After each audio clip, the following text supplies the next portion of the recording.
The worst moment of my life lasted exactly 11 seconds.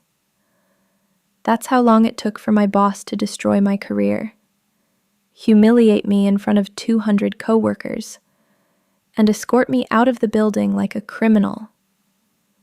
But what he didn't know was that less than 24 hours later, federal agents would walk through those same glass doors carrying warrants with his name on them.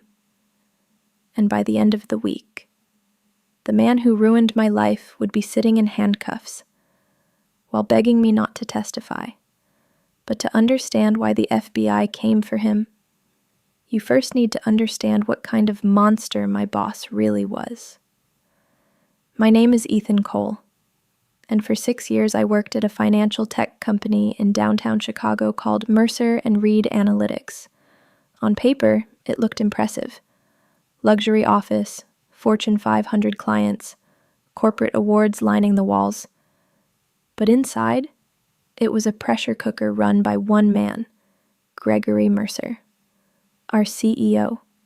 Imagine a man who smiled like a politician, but looked at employees like disposable batteries. That was Greg. He loved public humiliation. If sales dropped, he screamed at managers during meetings. If projects failed, he blamed interns. If clients complained, someone got fired before lunch. Fear was how he controlled people. And somehow, I survived under him for 6 years, mostly because I kept my head down. I wasn't flashy, wasn't political, wasn't part of the executive clique. I just worked. 70-hour weeks, canceled vacations, missed birthdays, late nights staring at spreadsheets while the cleaning crews vacuumed around me, because I believed hard work eventually mattered. God, I was naive. The nightmare started on a Tuesday morning. 9:17 a.m. quarterly executive review meeting. Every department packed into the main conference hall. Greg loved making these meetings theatrical. Huge projector screens, performance charts, public rankings, corporate gladiator fights. I was halfway through presenting regional forecasting numbers when Greg suddenly interrupted me. Stop. The room went silent instantly. Greg leaned back in his chair staring at the screen, then at me, then back at the screen again. You seriously approved these projections? My stomach tightened. Yes, sir. Based on the third quarter, these numbers are garbage. A few nervous laughs echoed around the room. My face burned.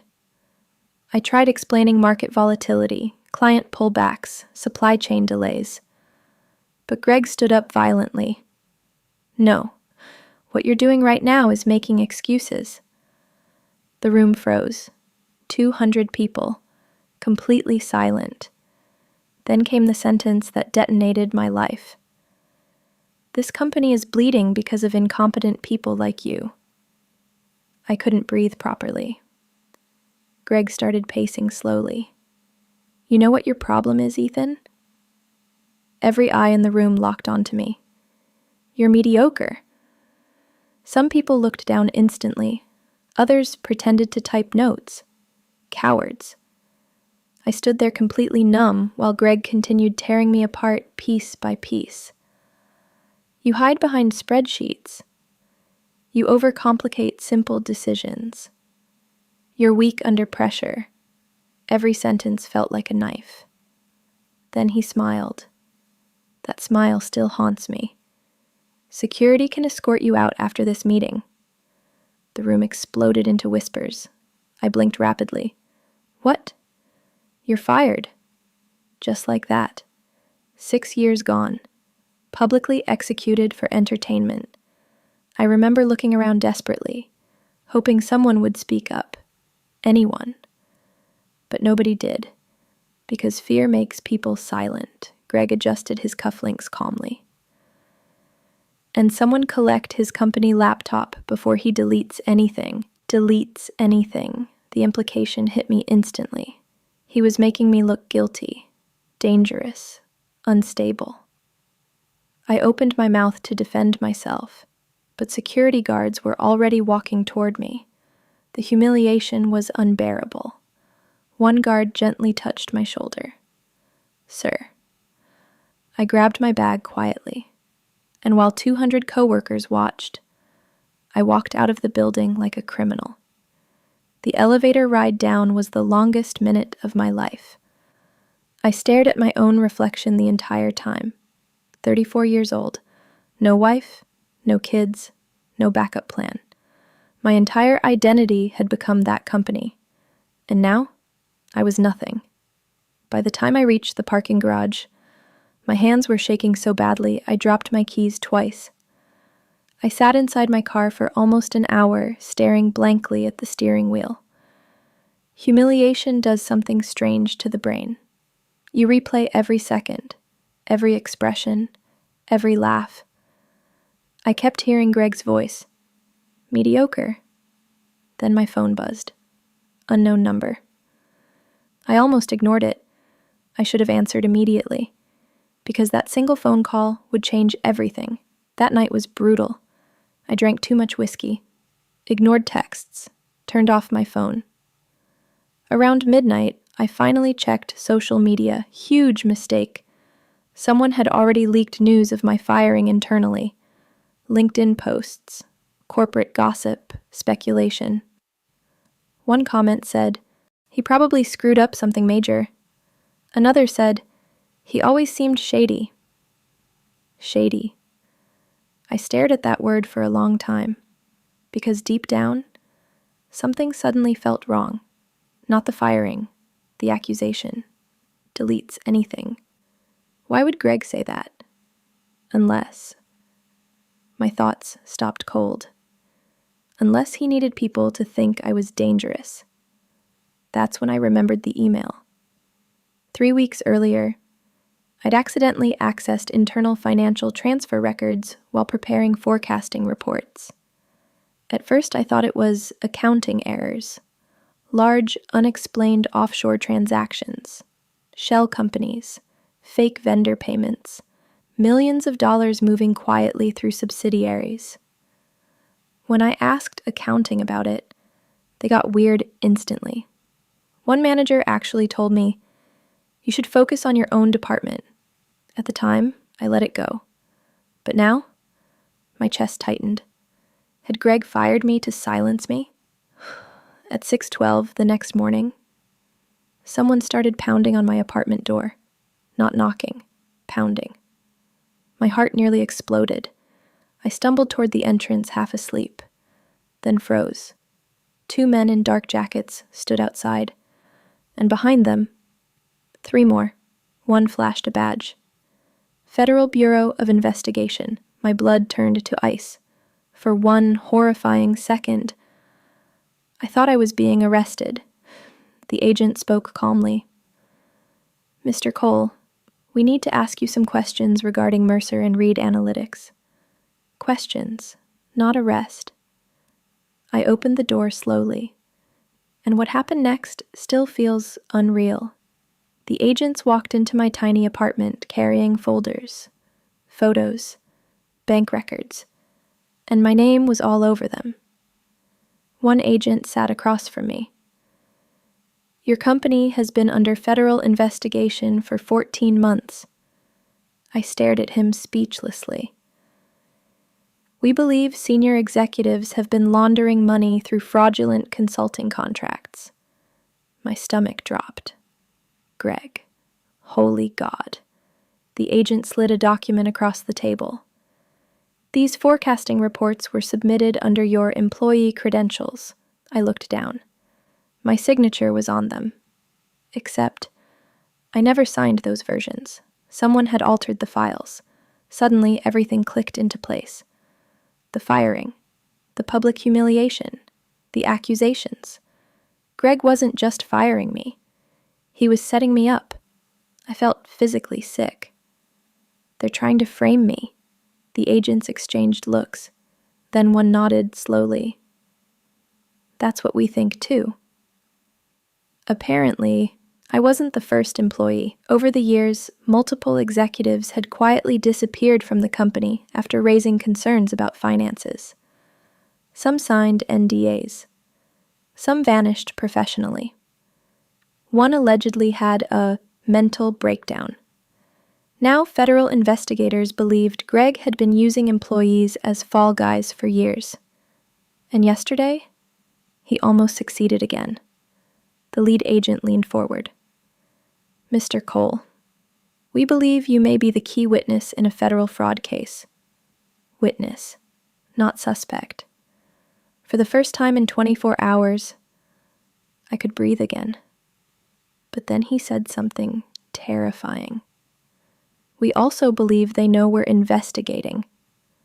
My chest tightened, meaning Greg knew the walls were closing in, and desperate people do dangerous things.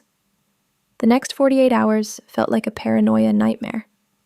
Federal agents copied my devices, reviewed emails, questioned me for hours. The deeper we dug, the uglier it became. Fake charities, bribes, offshore laundering, tax fraud, hundreds of millions. And Greg, according to investigators, was preparing to flee the country. The FBI needed enough evidence for immediate arrests, which meant one thing: they needed internal access. And somehow, I became part of the operation. I still remember the agent asking me, "Can you get back inside the building?" I laughed nervously. My boss literally had security throw me out yesterday. The agent looked calm. That may work to our advantage. Turns out, Greg believed I was broken, humiliated, defeated, powerless, which made me invisible, and invisible people hear everything. 3 days later, I walked back into Mercer and Reed wearing a visitor badge. My stomach twisted violently. Coworkers stared like they'd seen a ghost. Whispers followed me everywhere. Greg's assistant stopped me immediately. "You're not supposed to be here. I'm collecting personal files." She hesitated, then let me pass. Because nobody expected the fired employee to be working with federal agents, the tension inside the office felt suffocating. Executives whispered behind closed doors. Accounting teams looked panicked. Boxes were quietly disappearing. Evidence. They were destroying evidence.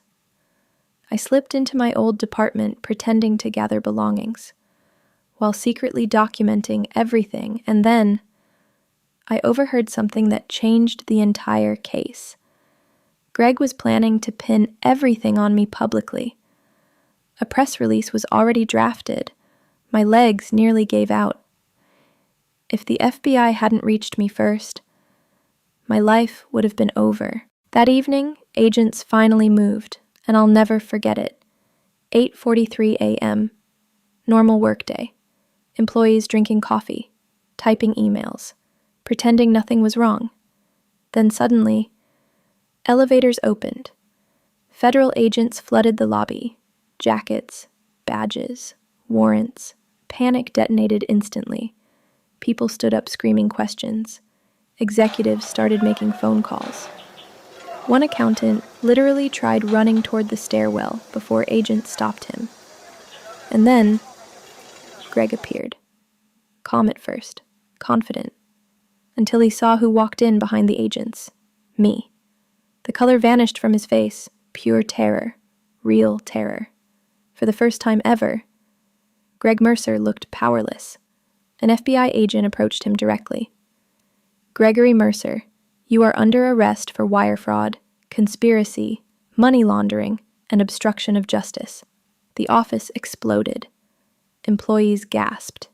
Someone dropped a coffee mug.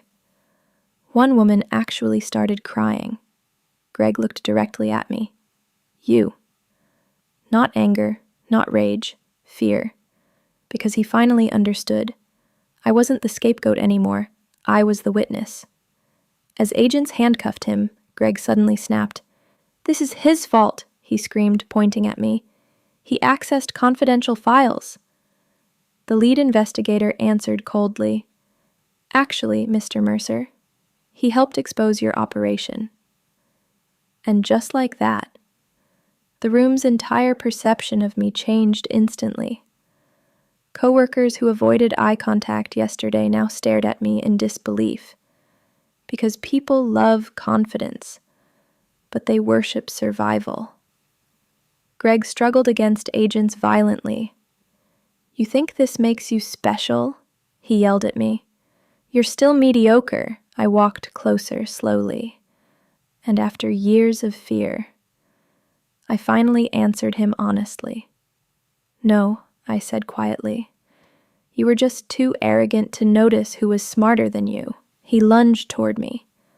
Agents restrained him immediately, and while they dragged him toward the elevators, the most powerful man in the company screamed my name like a curse. You'd think that moment felt victorious. It didn't. It felt surreal. Like my brain couldn't process how fast everything changed. One day I was humiliated publicly.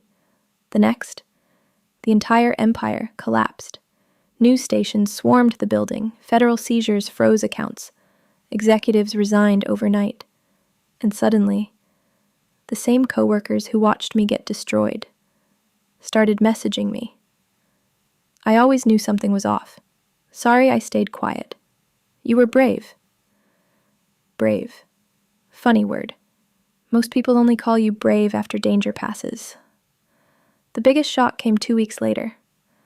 The Department of Justice officially cleared my name publicly. Not quietly, publicly. A federal statement confirmed I had cooperated in exposing corporate fraud. Overnight, everything flipped. Recruiters flooded my inbox. News outlets requested interviews. Former coworkers apologized endlessly. Even my parents called crying after seeing my name on television, because for days, they thought I was the criminal too. That part hurt more than I expected. But the final twist came 6 months later. I received a certified envelope from Greg's legal team. Inside was a handwritten note from prison. 3 sentences. "I underestimated you. You ruined my life. I should have fired you years earlier." I stared at the letter for a long time, then laughed harder than I had in years, because even after losing everything, Greg still didn't understand. He ruined himself. The moment he decided fear mattered more than integrity, his collapse became inevitable. I was just the witness who survived long enough to see it happen. A year later, I started my own consulting firm. Smaller, honest, no intimidation, no fear culture. And something strange happened. Employees actually stayed. People worked harder when they weren't terrified. Who knew? Sometimes I still think about that meeting, about standing there humiliated while everyone watched silently. At the time, it felt like the worst day of my life. But looking back now, that public firing saved me. Because if Greg hadn't panicked, if he hadn't tried framing me, the FBI may never have connected all the pieces in time, and I might have spent my entire career working for a criminal. So if someone ever humiliates you publicly, destroys your reputation, or tries to make you feel powerless, remember this. Desperate people often expose themselves while trying to destroy others. And sometimes, the moment your life appears to collapse is actually the moment justice quietly starts walking toward the door.